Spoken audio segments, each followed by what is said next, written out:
Hello dear student, chapter number 1 चल रहा है आपका, हमारे आसपास के पदार्थ। ओके, ये चैप्टर में आपने एक्सरसाइज कर ली होगी, ये वाली जो नोट डाउन किए होंगे क्वेश्चन। आज इसका मैं रिवीजन करा देता हूँ आपको। ओके, कुछ क्वेश्चन आपको सचिन सर की वीडियो के माध्यम से पता चल गए होंगे, बट कुछ मैं आपको बता देता हूँ जो नहीं पता चले होंगे। ओके, ये चैप्टर आपका कंप्लीट हो गया है। वैसे मैं इसकी और एक्सरसाइज ये आपको दोबारा करा देता हूँ। ये वाली नोट डाउन कर लिया है, ठीक है। जिन्होंने नहीं नोट किया है वो दोबारा से नोट कर लेंगे इसको। जिन्होंने नोट नहीं किया वो करेंगे ओनली बस। ओके, बस मैं इनको समझाऊंगा आपको ये क्वेश्चन। ओके, चैप्टर नंबर 1 आपका आज कंप्लीट ही हो जाएगा। ओके, उसके बाद चैप्टर नंबर 2 चलाएंगे। तो सबसे पहला क्वेश्चन है आपको इसमें दिया हुआ है, निम्न तापमानों को सेल्सियस इकाई में परिवर्तित कीजिए।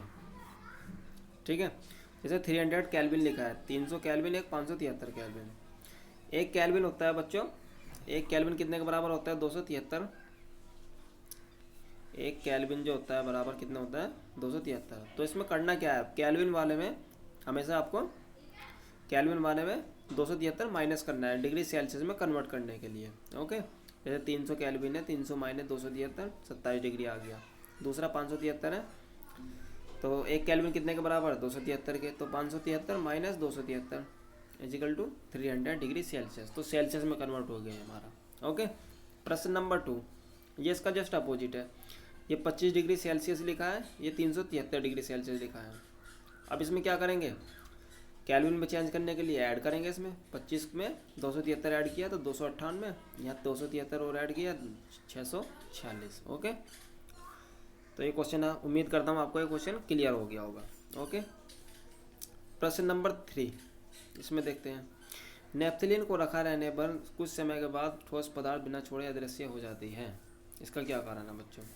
देखो, जो नेफ्थलीन की गोलियाँ होती हैं बच्चों, इसमें कोई भी बिना उसे छोड़े गायब हो जाते हैं। क्यों हो जाती है नेफ्थलीन मैंने आपको पढ़ाया, आपने ये पढ़ा होगा उधर उत्पादन क्रिया, सब्लिमेशन। सब्लिमेशन में होता क्या है बच्चों, जब आप सब्लिमेशन, पहले मैं थोड़ा समझा दूँ। अमोनियम क्लोराइड है, अमोनियम क्लोराइड नोसादर बोलते हैं इसको। जब इसको गर्म करेंगे, हीट करेंगे तो ये सॉलिड है। आपके अकॉर्डिंग सॉलिड पहले लिक्विड में आना चाहिए, ये लिक्विड से फिर गैस में कन्वर्ट होना चाहिए, बट ऐसा होता नहीं है। ये क्या करता है, सॉलिड से सीधा गैस में कन्वर्ट होगा, सॉलिड से सीधा गैस में कन्वर्ट हो जाता है। ये लिक्विड में आए बिना ही, लिक्विड में आएगा ही नहीं। तो ऐसी जो उदाहरण है उधर उत्पादन की क्रिया का, ये कुछ ही केमिकल दिखाते हैं, सारे नहीं दिखाते हैं। तो जो दिखाते हैं वही अपना इफेक्ट ऐसा शो करेंगे। वो इसमें नेफ्थलीन का भी उदाहरण दिया हुआ है ये। ठीक है, अभी मैंने आपको अमोनियम क्लोराइड का लिया, नोसादर का, वो सॉलिड से सीधा गैस में कन्वर्ट हो जाता है बिना लिक्विड में आए हुए, मतलब द्रव अवस्था में बिना आए, द्रव अवस्था में आता ही नहीं है। ठीक है, तो उसी तरह से इसमें भी है। जो नेफ्थलीन की गोलियाँ होती हैं जब, ठीक है, नेफ्थलीन की जो गोलियाँ होती हैं, जब हल्का सा उसको हीटअप करोगे तो उसका उदर हो जाता है। और उदर कैसी क्रिया है, सॉलिड है नेफ्थलीन, सॉलिड से सीधा गैस में कन्वर्ट हो जाएगा, लिक्विड में आएगा ही नहीं। ओके, तो इसीलिए आ जाता है ये अदृश्य हो जाता है, इसीलिए अदृश्य हो जाती है। तो ये कारण है बच्चों। ओके, नेक्स्ट है आपका, हमें इत्र की खुशबू बहुत दूर भी पहुंच जाती है। देखो, जो जितने भी मैटर है, हमारे द्रव्य है, उसके जो मॉलिक्यूल्स हैं, अणु, वो गति करते रहते हैं हमेशा।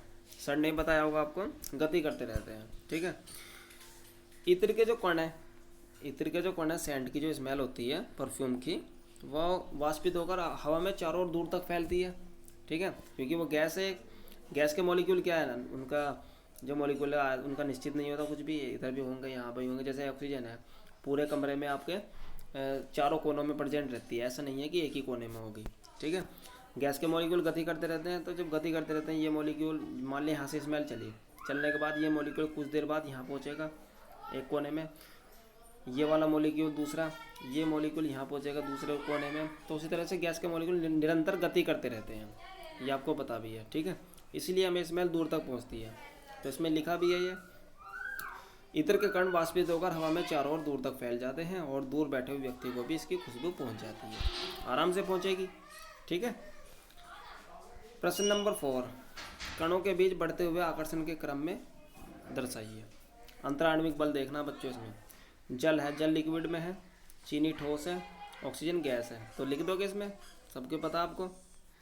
सबसे पहले क्या है इसमें, अंतराण्विक सबसे बल गैस में कम होता है सबसे कम, और अधिक किसमें होता है बच्चों, द्रव में, लिक्विड में। उससे अधिक किसमें होगा, द्रव में। और सबसे अधिक ठोस में, क्योंकि ठोस के जो पार्टिकल हैं वो एक दूसरे से सटे रहते हैं ऐसे, तो इंटरमोलिकुलर फोर्स होता ही नहीं है इनमें, वो सबसे ज़्यादा होगा, मतलब एक दूसरे को खींचने की जो क्षमता है उसी को बोलते हैं। ठीक है, तो आकर्षण बल सबसे ज़्यादा किसमें किसमें होगा, ठोस में। ठोस क्या है, चीनी। दूसरे नंबर पे जल में, थर्ड नंबर पे ऑक्सीजन में। ओके, नेक्स्ट है, निम्नलिखित तापमानों पर जल की भौतिक अवस्था क्या होगी। आराम से लिख दोगे। 25 डिग्री पर पानी कैसा होता है, लिक्विड में, द्रव अवस्था। ठीक है, 0 डिग्री पर कैसा होगा, बर्फ में, मतलब ठोस अवस्था। 100 डिग्री पर कैसा होगा, गैस में। ठीक है, गैस में कन्वर्ट हो जाएगा 100 डिग्री पर। लिखा भी इनका आंसर। ओके, प्रश्न नंबर 6, पुष्टि हेतु कारण दीजिए। जल कमरे के ताप पर द्रव है और लोहे की अलमारी कमरे के ताप पर ठोस है, बताओ क्यों। तो देखते हैं इसका आंसर। कमरे के ताप पर जल का आयतन जो होता है वो वॉल्यूम निश्चित होता है, स्थिर होता है बच्चों। ठीक है, किंतु स्थिर आकृति नहीं होती। जल के जैसे एक गिलास पानी है, वो यहाँ तक भरा हुआ, वो जरूरत है यहाँ तक ही रहेगा। ठीक है, आप उसे थोड़ा सा हिला दो स्पून से, वो फिर इसका लेवल यहाँ से यहाँ ऐसे पहुँच जाएगा, इधर से ऐसा पहुँच जाएगा। तो हिलाने के बाद मॉलिक्यूल गति करने स्टार्ट कर देते हैं उसकी। ठीक है, तो स्थिर रहता है। अभी हम आपने ये वैसे ही रखा हुआ है। कमरे के ताप पर जल का आयतन जो होगा वो स्थिर होगा, परंतु स्थिर आकृति नहीं होती, आकृति स्थिर होगी नहीं। ये द्रव के 2 गुण है, अतः जल कमरे के ताप पर द्रव होगा। ओके, नेक्स्ट है, कमरे के ताप पर अलमारी जो है, अलमारी उसी तरह से इसका भी है। इसमें क्या पूछा आपसे, लोहे की अलमारी कमरे के ताप पर ठोस है। कमरे के जो ताप पर लोहे की जो अलमारी होती है घरों में आपके, वो ठोस है, क्यों है। कमरे के ताप पर अलमारी का स्थिर आयतन कांस्टेंट वॉल्यूम एंड स्थिर आकृति होती है। ये ठोस के 2 गुण होते हैं, अतः अलमारी कमरे के ताप पर ठोस है। ठीक है, दोबारा समझो। कमरे के ताप पर अलमारी का स्थिर आयतन मतलब कांस्टेंट वॉल्यूम कांस्टेंट एंड स्थिर आकृति, उसकी जो शेप है वो भी स्थिर ही होगी। और ये किसके गुण होते हैं, सॉलिड के जो महत्वपूर्ण गुण हैं। इसी कारण से अलमारी क्या है, कमरे के ताप पर ठोस है, कमरे के ताप पर ठोस है। प्रश्न नंबर 7, इसे और देख लेते हैं। इसमें क्या लिखा है, 273 पर बर्फ को ठंडा करने पर जल को इसी तापमान पर ठंडा करने पर शीतलता का प्रभाव अधिक क्यों होता है। देखिए, ये भी अच्छा क्वेश्चन है, क्योंकि जल में गुप्त ऊष्मा निकलकर जब बर्फ बनती है, अतः बर्फ, देखो इसमें कह रहा है कि 273 केल्विन ताप। ठीक है, बर्फ को ठंडा करने पर 273 को सेल्सियस में बदलो पहले, कितना हो गया, 0 डिग्री।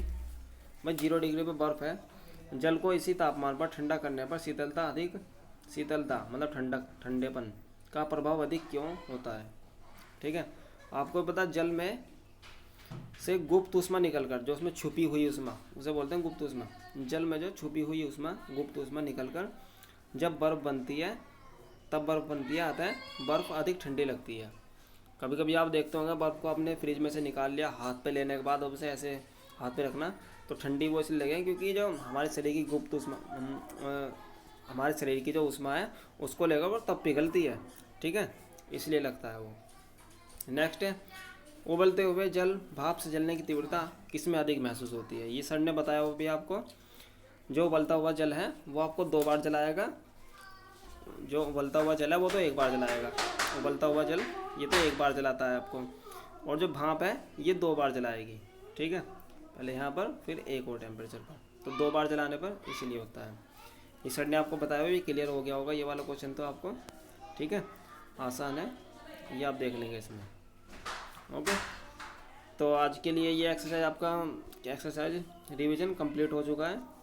ठीक है, इसमें आपको किसी क्वेश्चन में प्रॉब्लम हो तो पूछ सकते हो फ़ोन पर। ओके, चलिए अब चैप्टर नंबर 2 चलाएंगे नेक्स्ट टर्न पे आपका। ओके, चलिए, थैंक यू।